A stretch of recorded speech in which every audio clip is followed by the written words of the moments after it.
সহিহুল জামে 3152 নম্বর হাদিস, 3152 নম্বর হাদিস। এই হাদিসের মধ্যে আসছে প্রত্যেকটা মুসলমানের উপর 3টা কর্তব্য আছে, যে 3টা কর্তব্য প্রত্যেকটা মুসলমানের করা উচিত। কয়টা?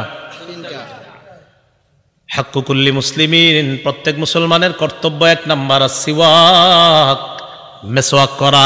সুবহানাল্লাহ। 2 নাম্বার অগুসলু ইয়াউমিল জুমা, জুমার দিন গোসল করা, জুমার দিন গোসল করা। 3 নাম্বার ওয়া আইয়ামাসসা মিন তিবি আহলিহি, সুগন্ধি ব্যবহার করা, সুগন্ধি ব্যবহার করা।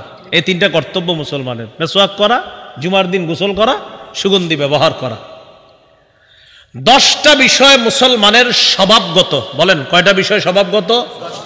এই 10টার মধ্যে মেসওয়াকও একটা। বলেন আমার সাথে, 10টি বিষয় কি আমাদের স্বভাব, মানে জন্ম নিয়েছি আমরা 10টি স্বভাব নিয়ে, এই 10টি স্বভাবের একটা মেসওয়াক। মানে মেসওয়াক এমন একটা জিনিস যে তোমারে বলে দিতে হবে কেন, আরে তুমি তো মেসওয়াক করা দরকার। নাসাই শরীফের 5040 নম্বর হাদিস।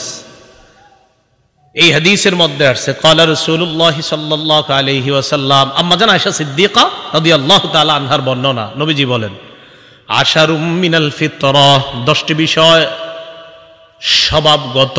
বলেন 10টি বিষয় কি? স্বভাবগত। 1 নাম্বার কসুস শারিবি, মোচ খাটো করা। মোচ খাটো করা এটা স্বভাবগত বিষয়, এত বড় বড় না রাখা, মোচ খাটো করা। 2 নাম্বার ওয়াকসুল আজফার, নখ ছোট রাখা, নখ ছোট রাখা। অনেক ছেলেরা 1টা 2টা নখ বড় রাখা, আসেনি? এটা কি স্বভাবগত হইল? তাহলে নখ ছোট করা, একটা মোচ খাটো করা, 2 নাম্বার নখ ছোট রাখা। আচ্ছা বলেন তো, মোচ খাটো করা, নখ ছোট করা এটা কি বিষয়? বলেন স্বভাবগত। 3 নাম্বার অগস্তুল বারাজিমি, অঙ্গ প্রত্যঙ্গ ধৌত করা। কথার কথা আপনার যদি কেউ নাও বলতো যে তুমি ধৌত করো, তারপর আপনার স্বভাব আপনারে বলা উচিত ছিল যে অঙ্গ প্রত্যঙ্গ ধৌত করা উচিত। অথচ আমরা এমনও মানুষের ব্যাপারে শুনি যিনি বছরে নাকি 1 বার গোসল করতেন, এখন তিনি মারা গেছে, তিনি একজন পীর ছিলেন, যিনি হোক আর কি, ঢাকার ওই মোহাম্মদপুরের আশেপাশে শুনেছি আমি। হ্যাঁ, বাকি তাকে দেখেছিও, কিন্তু এটা কতটুকু সত্য আল্লাহ ভালো জানে যে বছরে 1 বার গোসলটা, তাকে আমি দেখেছিও 1 বার না অসংখ্যবার। আমি আসাদগির মসজিদের তারাই পড়াইতাম 11 বছর, সেই সূত্রে তাকে প্রায় দেখছি।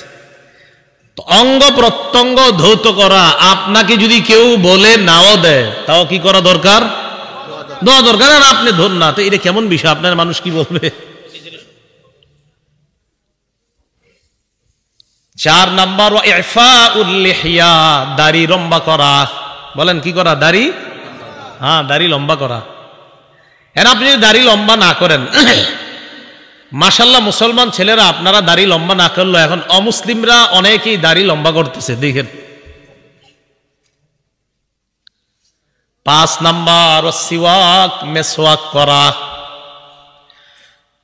6 নাম্বার ফুল ইবতি, বগলের পশম উপরে ফেলা। 7 নাম্বার হালকুল আনা, নাভির নিচের অবাঞ্ছিত লোমগুলা উপরে ফেলা, কামানু পরিষ্কার করা।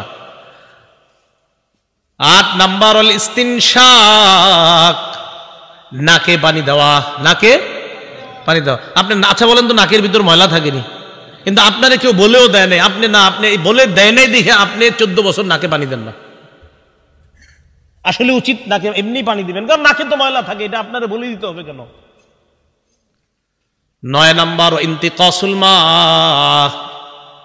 মলমূত্র ত্যাগ করার পর পানি ব্যবহার করা। আচ্ছা বলেন তো, এটা কেন বলে দিতে হবে যে মলমূত্র ত্যাগ করার পর যে পানি দিয়ে পরিষ্কার করা দরকার? এটা তো আমার স্বভাবই আমারে বলবে, এটা তো গন্ধ আসবে। কয়টা হইল? 9টা। হওয়া উচিত কয়টা?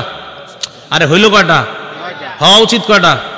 বর্ণনাকারী বলে নাসিতুল আশির, 10 নাম্বারটা আমি ভুলে গেছি। যিনি বর্ণনাকারী তিনি বলতো, তা আমি কেমনে কমু? হ্যাঁ, তবে তিনি বলেন ইল্লা আন তাকুনাল মাজমাজা। বর্ণনাকারী ওনার নাম মুসআব, এই মুসআব বলেন নাসিতুল আশির, আমি 10 নম্বরটা ভুলে গেছি। তিনি বলেন তবে আমার মনে হচ্ছে, মানে তিনি বলতেন আমার মনে হচ্ছে 10 নাম্বারটা হলো কুলি করা। সুবহানাল্লাহ, কি করা? কুলি করা। এই 10টি বিষয় মানুষের স্বভাবগত বিষয়, এর মধ্যে একটা হলো মেসওয়াক করা। অতএব মেসওয়াক করতে হবে, দাঁত পরিষ্কার করতে হবে, এটা আপনারে বলে দিতে হবে কেন? এটা অটোমেটিক করতে হবে। তাহলে বলেন তো নবীজি কি বললেন? মেসওয়াকের ব্যাপারে আমার মনে হলো আমি দাঁত ভেঙে ফেলবো, মেসওয়াকের ব্যাপারে মনে হলো ফরজ করে দেওয়া হবে, মেসওয়াকের ব্যাপারে আমার মনে হলো উম্মতের উপর অবধারিত করে দেই। রসুলের সাহাবী বলেন নবীজি মেসওয়াক এত বেশি করতেন, আমি ঘরে একদিন গেছি দেহে মেসওয়াক করে আর আ করতেছে আল্লাহ রসুল। রসুল বলেন প্রত্যেকটা মুসলমানের 3টি কর্তব্যের মধ্যে একটি মেসওয়াক করা।